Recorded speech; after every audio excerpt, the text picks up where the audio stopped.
OK, alors on commence la présentation. Bonjour et bienvenue à l'introduction à Maîtriser l'éducation ouverte, le micro-titre de compétences. Moi, je m'appelle Siri Gauthier. Je suis une des bibliothécaires ici à la Bibliothèque libre du Campus Ontario. Une de mes collègues est ici. Alors, Cécile, est-ce que tu aimerais te présenter? Oui, bonjour, Cécile Figuière, vous me connaissez tous les deux. Edmond, parce que on a travaillé sur une REL ensemble que vous avez partagée sur la Bibliothèque libre. Et puis Sarah, parce que je vous ai croisé plusieurs fois à l'Université de l'Ontario français. Donc merci d'être là. Et moi, je suis associée d'apprentissage numérique et je travaille avec Siri. Et je vais écouter ma collègue parce que c'est elle l'experte en éducation ouverte. Une des expertes, pas nécessairement on a une équipe d'experts ici à la Bibliothèque libre. Euh, alors, on va présenter un petit peu au sujet de le micro-titre de compétences, maîtriser l'éducation ouverte. Mais avant qu'on commence ça, je vais juste faire une petite reconnaissance du territoire. Alors, les bureaux du Campus Ontario sont situés au centre-ville de Toronto et se trouvent sur le territoire traditionnel de nombreuses nations, dont les Premières Nations de Mississauga de New Credit, des Anishinaabe, de Chippewa, de Haudenosaunee et des Wendat. Alors, si vous avez une reconnaissance du territoire que vous aimeriez partager, vous pouvez le faire dans la boîte de clavardage. À ce moment, je suis située à Windsor, en Ontario. Diverses nations, pas nécessairement celles qui sont à Toronto, mais moi je le fais en général en anglais, mais reconnaissance du territoire, mais le Three Fires Confederacy est ici à Windsor. Alors, si vous avez une reconnaissance, vous pouvez la partager et il y a aussi nativeland.ca que vous pouvez filtrer en français pour savoir quelles sont les nations qui sont situées où vous vous trouvez à ce moment. Alors, un peu d'historique sur le programme de maîtriser l'éducation ouverte. Alors, en 2018, en effet, on avait des associés d'éducation ouverte et c'était la première cohorte d'un programme similaire auquel maîtriser l'éducation ouverte est lié. En 2019, on avait notre deuxième cohorte pour les associés d'éducation libre. Euh, en anglais, ça serait juste OER Fellows, mais comme on le fait en français, éducation ouverte et éducation libre. Il y a deux options.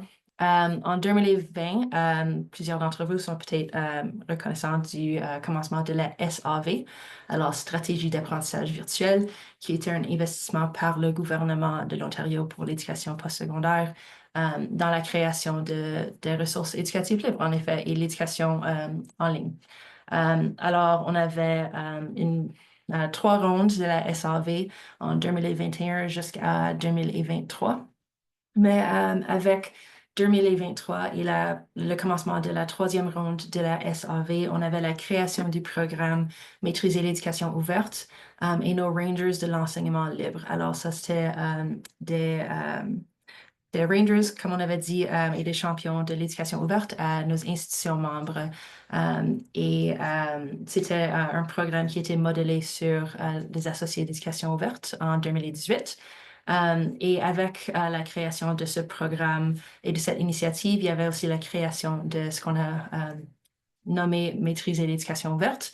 Dès que ce programme a fini, on a réalisé qu'il y avait de la valeur dans ce qu'on avait créé et que ça serait peut-être intéressant de l'avoir disponible pour nos autres membres qui n'étaient pas nécessairement des Rangers, mais qui s'intéressent à l'éducation ouverte en Ontario et en général. Alors, en 2024, on a lancé Maîtriser l'éducation ouverte en tant que microcrédit pour l'Ontario.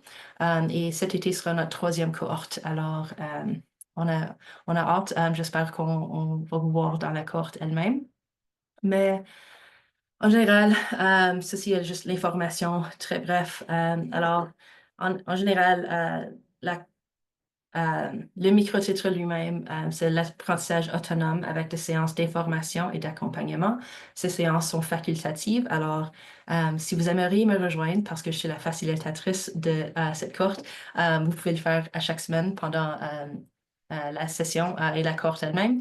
Mais sinon, pas de problème. Vous pouvez aussi le faire à vous-même pour le temps qui est là. Il y a 6 différents modules et on va faire un petit bref sur les modules en quelques diapos.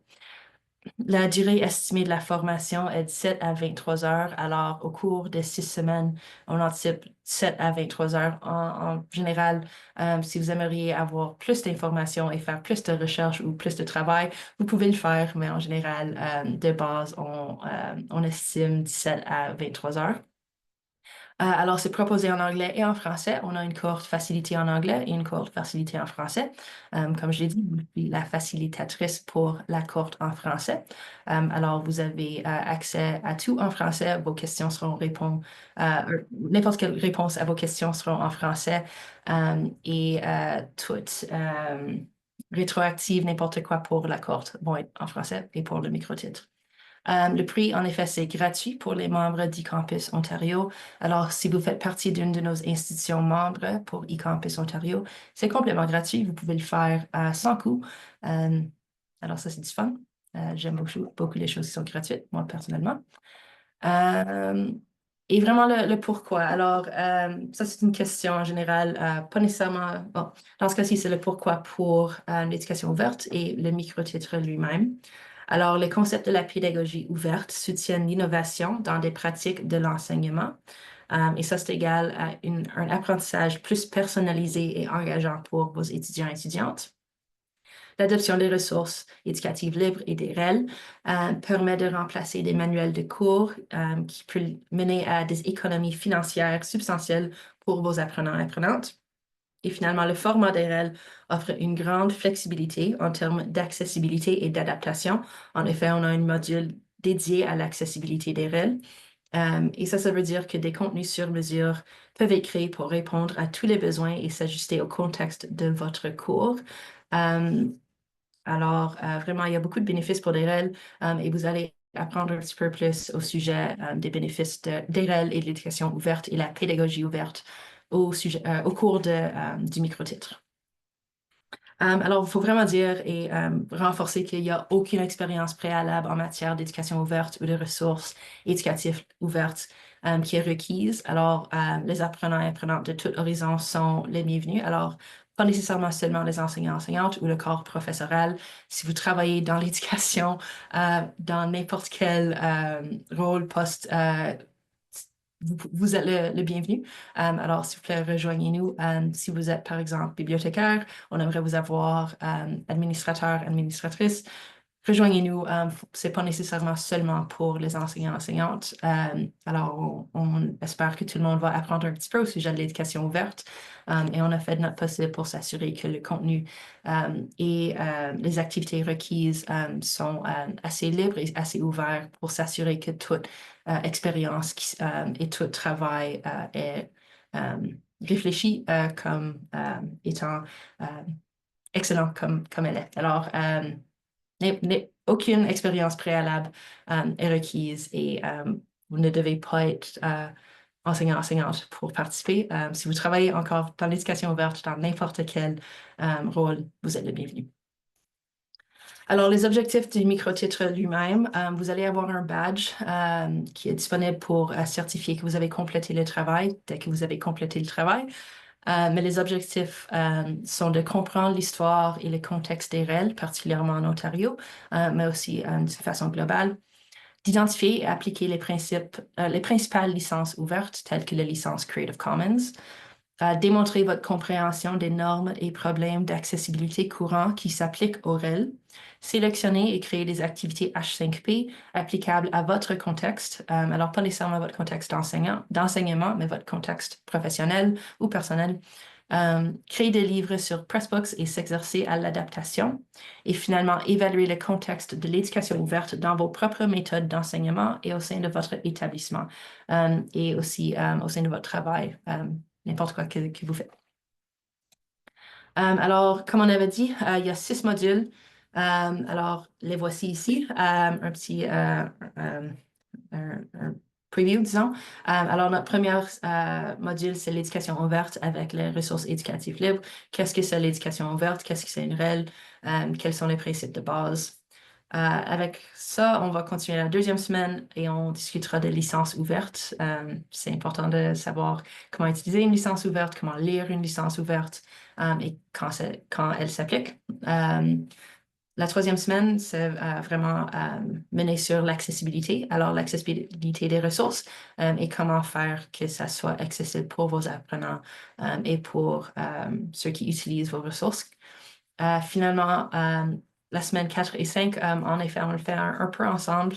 Alors, ça, c'est des outils de publication. Alors, le studio H5P d'eCampus Ontario et Pressbooks.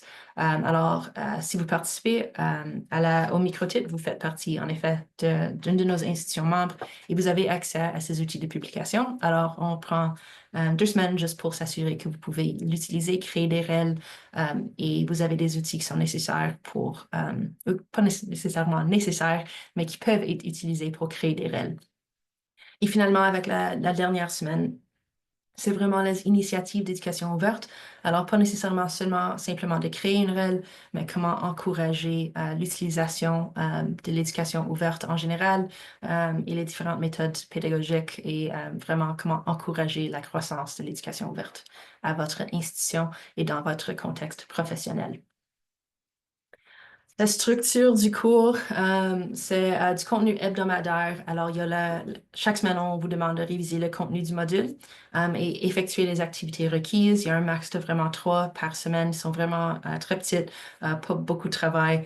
C'est juste de les faire, de les publier dans notre Brightspace qui va être disponible dès que vous vous enregistrez.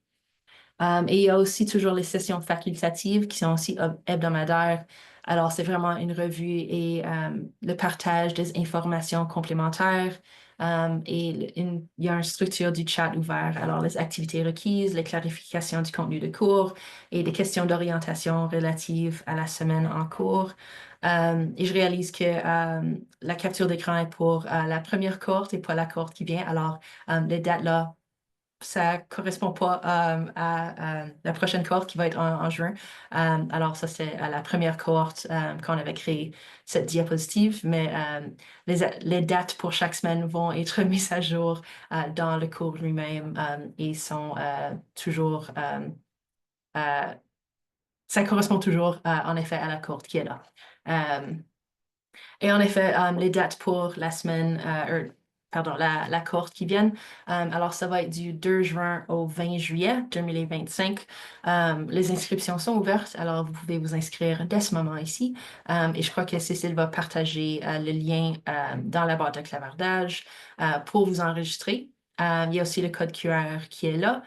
Euh, et ça, c'est vraiment je vais le laisser là et arrêter le partage. Ça, c'est vraiment le tout pour la diapositive. Alors, je vais arrêter l'enregistrement pour la session elle-même et on va passer à n'importe quelle question que vous avez. Alors, si vous avez des questions, vous pouvez les demander au sujet du micro-titre. Alors, je vais arrêter l'enregistrement.